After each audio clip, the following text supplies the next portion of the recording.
Kaya na-share ko lang sa inyo kung ano yung mga klase ng mga gamit ng mga kapitbahay natin dito. Tsaka yung kung ikukumpara sa gamit natin, di ba? Kumbaga, pipitsugin ang gamit natin kung ikukumpara sa kanila.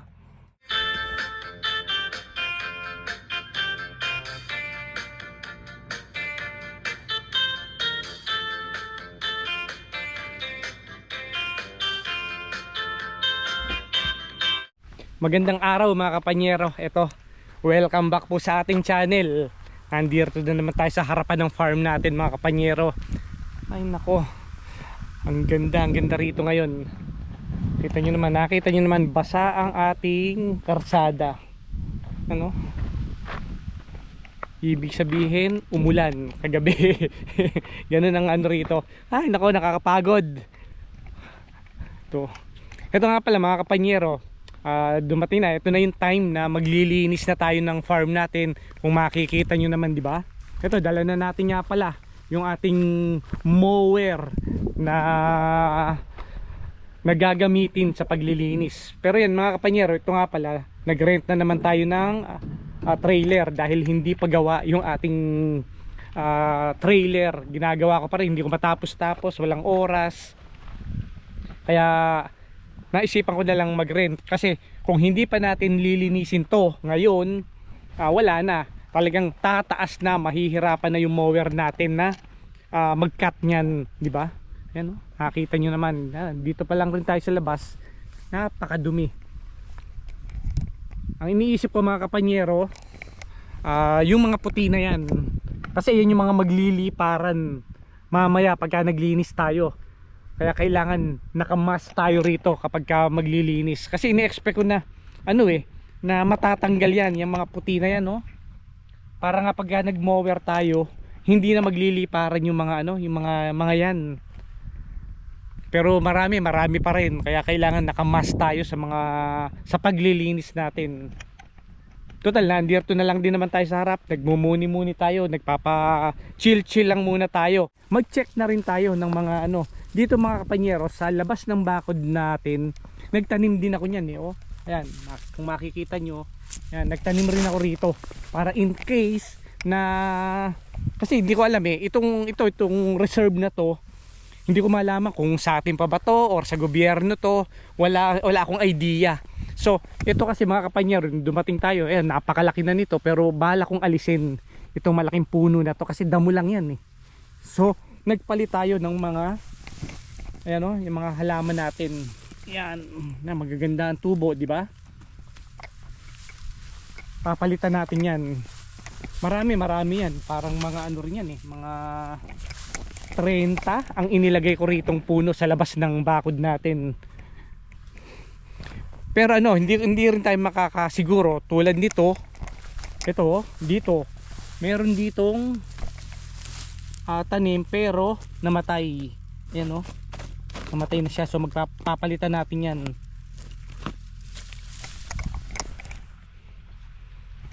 Ito pa isa.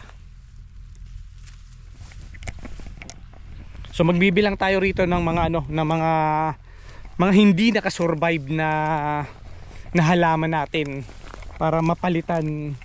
Marami rin akong nakikita rito. Ayan, tulad nito mga kapanyero, ganda ganda ng pagkakatubo nito, itong isang to. Ayan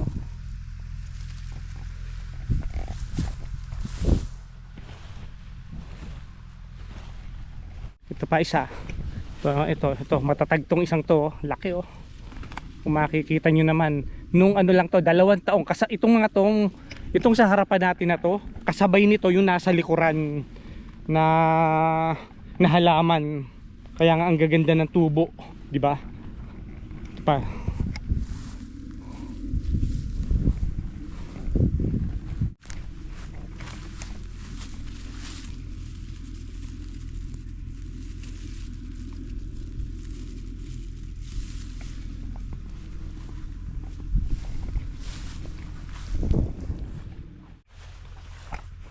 Nung mga unang taong ko rito, yun nga, di ba, maraming namatay.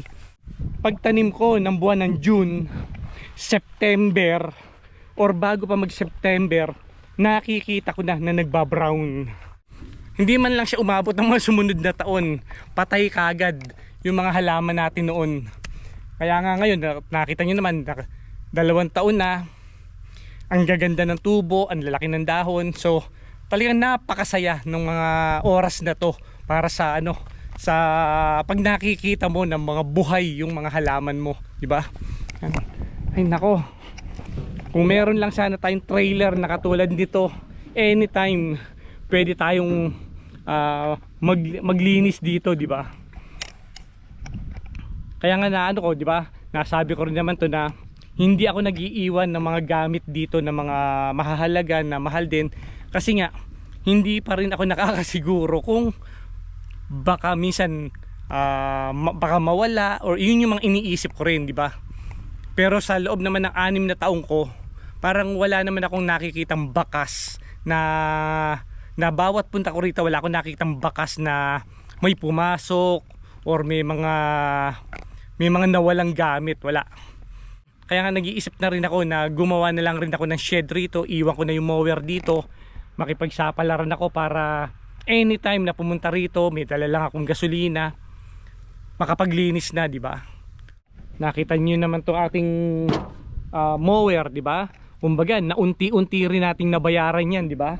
Na pag ganun-ganun lang, hindi ko namalayan na yung mga extra-extrang pera na sumosobra sa kada sweldo ko, ibinabayad ko rito. Hindi ko namalayan na ganun-ganun lang nagkaroon na naman tayo ng investment na tulad nito para sa farm natin, di ba? Kaya ngayon mga kapanyero, ipasok na natin itong mower natin para makapagsimula na tayo ng paglilinis. Kung bago ka lang sa ating channel, huwag nyo naman kalimutang mag-subscribe. Pakipindot naman ang ating subscribe button para suporta sa ating channel. Gayon din mga kapanyero, para masubaybayan nyo, updated kayo kung ano yung mga kaganapan, yung mga pagbabago sa farm natin, di ba? Dito sa Deladinco Farm, dito sa Alberta, Canada. Yan. Ganda-ganda. Para mga kapanyero, pasok muna tayo para makapagsimula na tayo. Naku, nakita nyo naman, no? Wala man lang ako makitang dilim o lilim man lang mamaya. Blue na blue ang ating kalangitan. Sobrang init nito mamaya, di ba?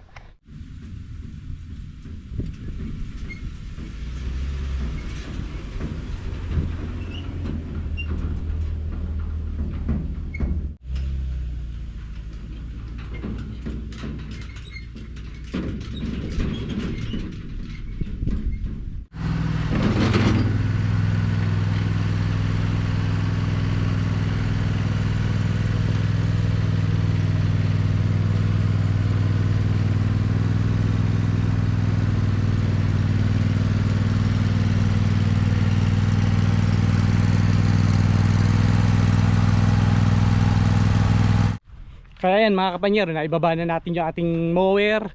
Kukuha nga pala tayo ngayon ng mas, di ba? Kailangan nating ito. Hanap muna tayo. Asan na ba yun?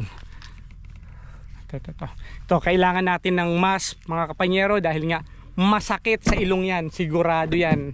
Garantisado ko na pagkatapos nito, sigurado bahing ako ng bahing pagka wala akong ganito. Kasi naranasan ko na ito nung nakaraang taon na ganyan din, may mga natira pa ng mga puti-puti, tas hindi ako nakamas, bira lang ako ng bira, kasi nga excited tayo malinisan, gustong gusto nating makita na maganda na yung ating farm, na ganon. Hindi na ako nagmas, hindi ko na naisip yon. Pagdating ng hapon, pagdating ng gabi, bahing ako ng bahing na napakakati sa ilong. Yun yung naranasan ko nung nakaraang taon. Kaya nga ngayon mga kapanyero, magmamas tayo para sigurado na hindi magpasokan sa ilong natin yung mga puti-puti na yan, di ba? Kaya yan mga kapanyero, tara maglinis muna tayo para mamaya na ako magbibideo. Tapusin lang natin. Nakita nyo namang napakaganda ng sikat ng araw dito. Hayaan nating namnamin ko yung init ng farm natin sa ngayon, di ba? Dahil nga kailangan sulitin natin yung mga oras na ganito na magpaaraw tayo para pagbalik na naman ng winter, puro lamig na naman ang mararamdaman natin dito. Kaya nga talagang sinusulit namin ang bawat oras pagka summer, di ba? Yan. Oh, nakita niyo naman. Pakita muna natin yung anuhin natin, yung mga lilinisin natin, di ba? Bagay, ilang video ko na naman na ilang vlog na rin natin na naipakita ko kung gaano kadumi ang ating farm, di ba?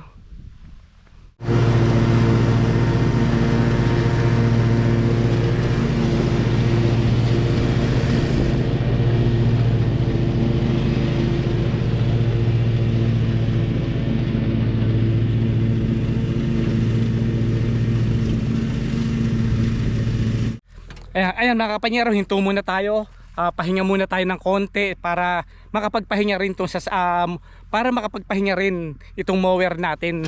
Nakakapagod rin pagka nagmo-mower ka. Kaya yan mga kapanyero, share ko lang sa inyo. Ito na ngayon ang ating driveway, di ba? Ito yung driveway natin. Ito yung lagi kong inuuna tong linisin tong area na to kasi nga yung sasakyan natin ililipat na natin dito. Dahil pagka nagmo-mower tayo, ang daming nagtitilamsikan na kung ano-ano ng mga maliliit na sanga, mga ganun. Pero pagka yun, tumama rin sa sasakyan natin, gas-gas rin yun. Ba? Tapos ayun, yung kabila naman, ito yung talagang inuuna ko talaga, itong dalawang to. Yan o, kung makikita nyo naman mga kapanyero, malinis na yung area na to. Ayan o, ganda. Tapos ang isusunod natin, yung laruan, di ba? Yan. Kita nyo naman. Oh. Ang daming ng mga puti na yan, no? Na dandalayon, ayan, no?